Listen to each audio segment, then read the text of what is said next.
Good morning, everybody. Happy Sandwich Day, the day between FOMC and non-farm payroll. All right, let's get to the verse of the day. This is the day the Lord has made. Let us rejoice and be glad in it. Amen.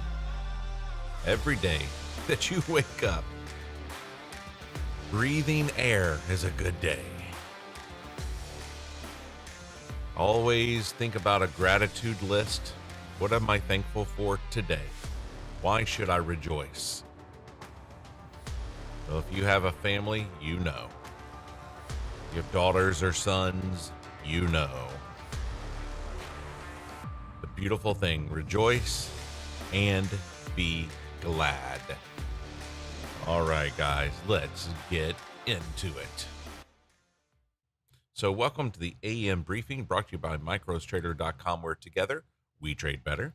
And it is the AM briefing number 230. The numbers are racking up. So tip of the day today. Did you not trade yesterday? And if you didn't, congratulations. It's okay that you don't trade a specific day.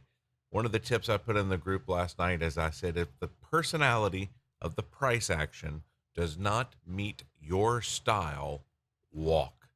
If you tend to do bad on FOMC and tend to get a little out of control, take it off. It's Wednesday. Go have lunch, get out of the house. It's okay, no big deal. There's another day to trade. There are easier days to trade. The casino is always open, right? So futures are open 23 hours a day. So if you took 0 trades yesterday, congratulations. Seriously. So news drivers, well, today, like I said, is sandwich day. We're sandwiched between FOMC and non-farm payroll. To me, it is a do not trade day or dial it way down. To me, Friday rules start today. Preserve your week. Do not go into the weekend a loser, because this is a level 10 week. As was telling you last week, this week is level 10. Your Honor, I present the evidence of the chart. So please be safe. Now let's look forward into next week. Not a whole lot. Not a whole lot. So it will be interesting to see what happens next week as well. This week, monster news drivers. All right, so let's get to the chart. So yesterday morning, we threw this trend line on in the AM briefing, and boy, did that prove to kind of be the line for the day. Trend lines in and of themselves does not represent a trade in our group. But if I have a trend line and I have a level, okay, and price is coming to this location, I take that trade, okay? So we use trend lines to keep us in mind of what's happening on the left side of the chart. Where are we? Which way are we moving? But if it lines up with one of our bounce levels, that's just extra confluence for us. So that was our AM trend line.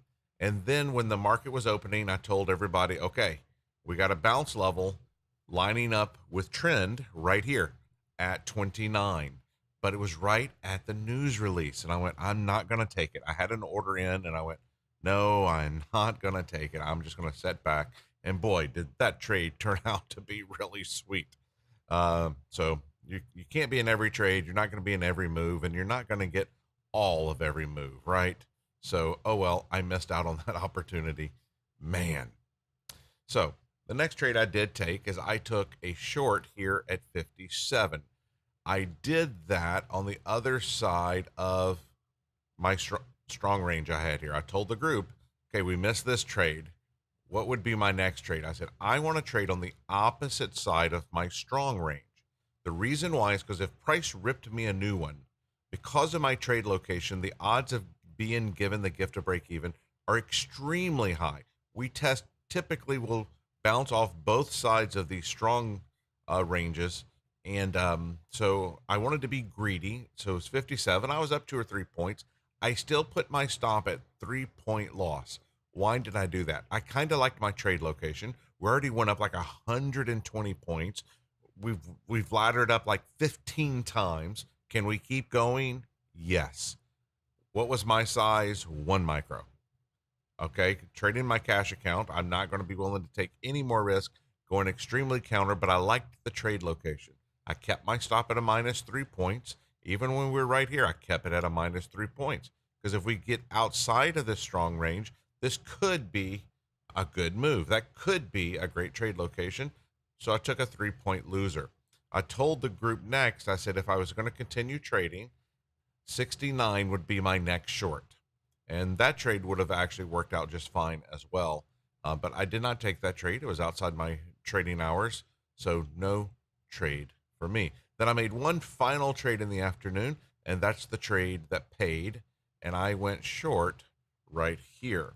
And in fact, if you go to my website and you go to the price map, although this won't be here by the time you see this video because I will have removed it. You scroll down, I'll just kind of post some charts and I'll make some notes. And here I am showing you this entry for 1 micro. As you can see, it was a pretty nice trade. So that was exciting. I ended up capturing 26 points net on that trade. And so that capped my day. 2 trades, 1 loser, 1 winner. Now, notice here it says SPX Confluence. Well, let's come to the SPX chart. I had a level drawn for the group when we were somewhere, I forget, it doesn't matter.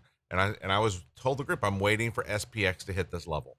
And when SPX hit this level, because of its symbiotic relationship with ES, it gave me the additional information to take this short when I was presented. Much like whenever we're looking at all the indices, if all of the indices are hitting, let's just say in the perfect world, they were all hitting the same, not the same, but they were all hitting a bounce level that sends price south. That gives me extra confidence, okay? And in the order of confidence would be SPX, NQ, then Dow, and Russell really doesn't play into it very much as far as confluence for me, but it's still part of the equation because if we're all on the same train, heading the same direction, that's powerful to me. All right, so let's turn that off. That's a review of yesterday. Let's see where we're at right now, because where are we? That's really important. Let's turn on the session levels. So here on the session levels, here's the things marked that I would recommend you have on your chart as well. Here, let me move that up just a little bit. You can see those. If you need to screenshot it, feel free to screenshot it. All right, 3, 2, 1, and let's move on over here. So where are we? Well, it's interesting how quickly things can change, because when I was going to start this video, we were all under VWAPs, and now we're all getting back up. Well, it's almost impossible to look at the chart, and let's go to a 15-minute chart for a second and not see the stacking of the sessions. Am I right? The stacking of the sessions. So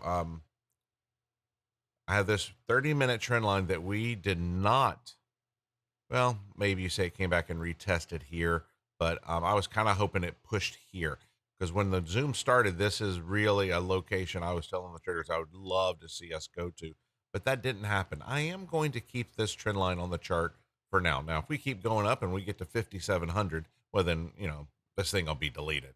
But right now, I think it's prudent to come on here, just throw on this little trend line here and go, okay, this is just a gentle reminder of where are we. We're still in this very strong laddering up sequence. You are to trade right now. The trade is long or flat.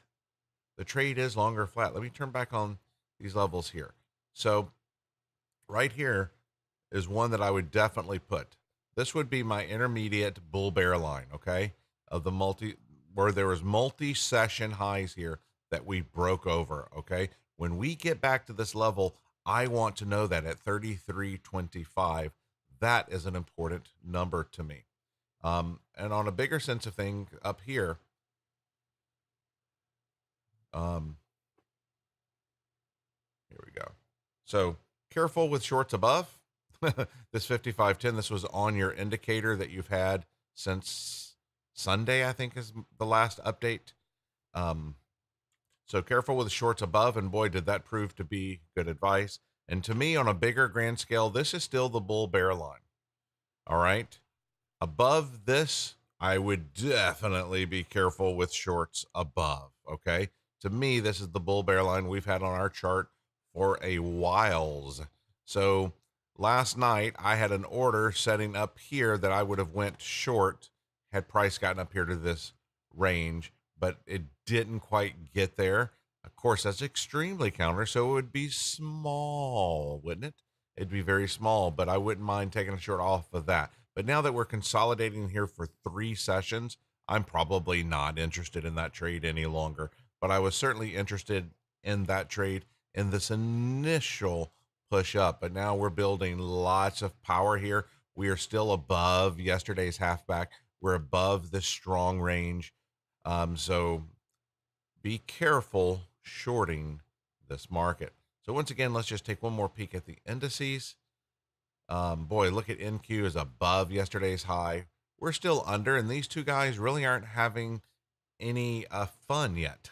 They're in the lower distribution of yesterday. None of this is bearish, but are we all on the same train? The answer is no, we are not all on the same train.